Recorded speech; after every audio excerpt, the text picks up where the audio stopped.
When you think of Agatha Christie, the words Queen of Crime come to mind. Though this woman didn't invent the murder mystery, but she definitely perfected it. With over 66 detective novels featuring iconic characters like Hercule Poirot and Miss Marple, and the world's longest-running play The Mousetrap, Christie's literary legacy is unmatched. But let me tell you, her real-life mystery might be even juicier than her novels. Before we dive into the tale of Agatha Christie's real-life disappearing act, let's set the scene. Christie was born into a wealthy upper-middle-class family in 1890 in Devon, England. A shy, curious girl who loved to read, even though her mom didn't want her to learn until she was 8. She was a voracious reader and grew up with a love for storytelling. But before becoming the best-selling fiction writer of all time, move over, J.K. Rowling, Christie had her fair share of rejections, 6 novels rejected before her first big break. After a few failed courtships, but her life was about to take a sharp turn, both in love and in war. In 1912, Agatha met a dashing young army officer at a dance. Enter Archibald Christie, or Archie, as we'll call him. He was tall, charming, and just what Agatha was looking for in her romantic story. 3 months after meeting, Archie proposed, and Agatha, finally feeling like she'd met her match, said yes. But life in the early 20th century wasn't all love and dances. No, World War I was just around the corner, and everything was about to get turned upside down. When World War I broke out in 1914, Archie Christie was immediately sent off to fight in France, leaving Agatha behind, newly married, but with her husband miles away in the trenches. But Agatha wasn't just sitting around waiting for letters. Oh no, she got busy. She joined the Voluntary Aid Detachment, VAD, and worked at the Red Cross Hospital in Torquay, first as a nurse and later as a dispenser after qualifying as an apothecary's assistant. Yep, she was mixing medicine and handling all sorts of pharmaceutical duties, skills she'd later put to great use in her novels, because what better way to murder someone in fiction than with a good old poison, right? It was during this time that Agatha developed a fascination with mystery and murder, having seen her fair share of life, death, and, well, dodgy medicines.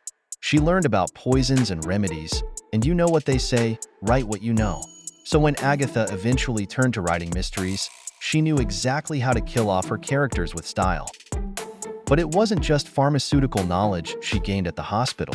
Agatha also encountered Belgian refugees who had fled to Britain during the war.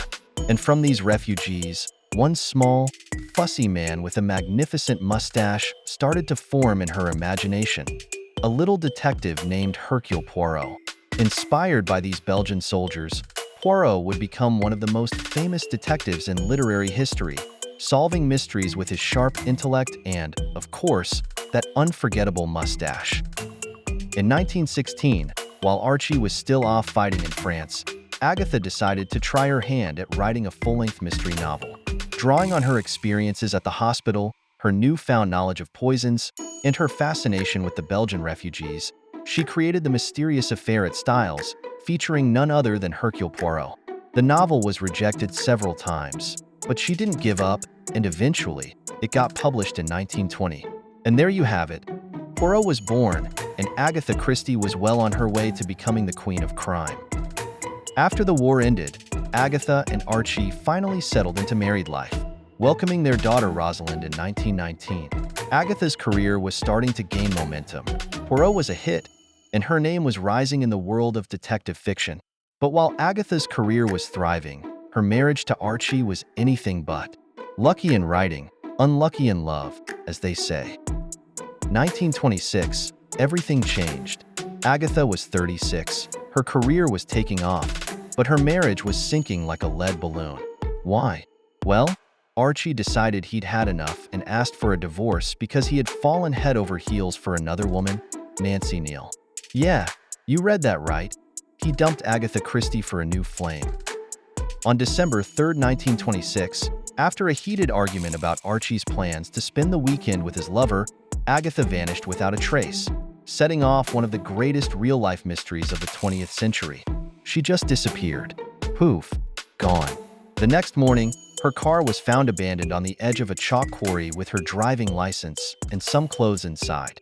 Of course, everyone assumed the worst, Had she drowned in the nearby silent pool, which, by the way, was eerily similar to a scene from one of her novels?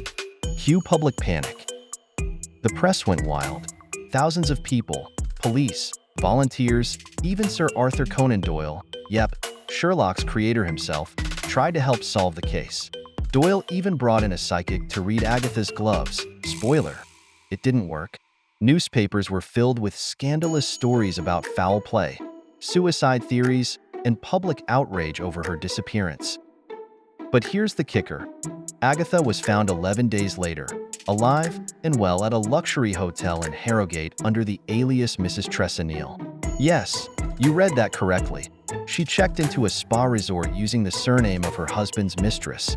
Talk about a plot twist worthy of one of her novels.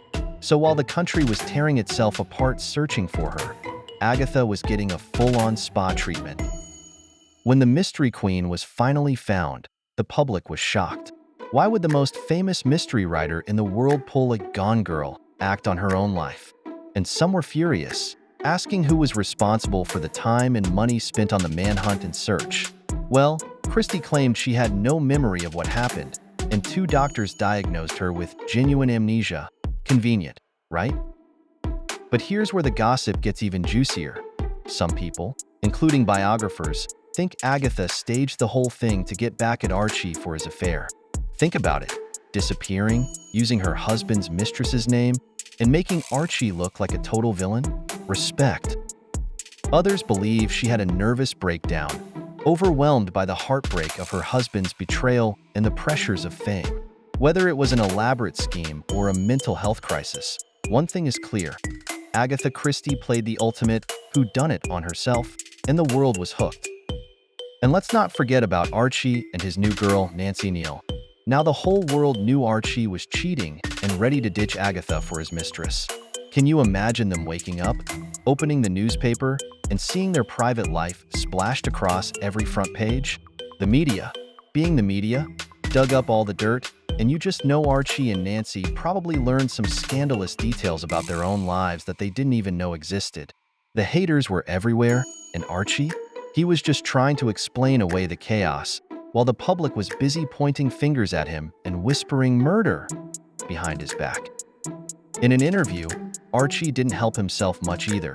He hinted that Agatha had been working hard, feeling depressed, and even subtly suggested that maybe she had committed suicide. Talk about throwing gasoline on the fire.